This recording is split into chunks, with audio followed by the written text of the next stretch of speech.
প্রতিদিন এই দুটো ভাই বাটপাড়ায় খাওয়া জায়গা কামড় টিয়া এখন দেন একদিন শেষ পর্যন্ত। আগে টিয়া গুতুরি ভাই হিসাবই নাই আজকে ওকে খেরছে দেখি কে দেয় রো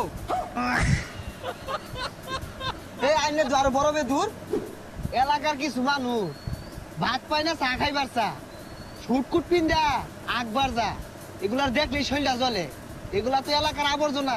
ধন নামা তাইলে গন্ধ ছুড়াই দে বুঝলাম রে বালা হইরা ভাত খাওয়া পাই না পকেট খরচ টিহা নাই ঋণ হইরা চেয়ার দেখে রাখি না কইছেন না রে এই বেশি Please বুঝছ channel থেকে কেন like and subscribe করে আমি দিন। যা বুঝি যা জানি তুই তো কিছুই বুঝছ না এইভাবে এলাকা ঘুরলে সবাই ভাববো রাসেলের মনে বিরাট টিহা রাসেলের মনে বিরাট ক্ষমতা জানতেন চেয়ারও ভয় না নিজের চেয়ার নিজে লগে লয়ে আয়ে। মানুষ জানে আইনে দেখিলাম টিহা ওলা পাতা লুম্বা ভুলছা গেছে গা এগুলা মাইসের সামনে কইস্তিয়া দোয়ানে ভাড়ে ভাই খাইবার ভাই দিত না আইনের কথাটাই কই না যে চার মাস ধরে টিহা পাই কই হকিয়ে দিছুন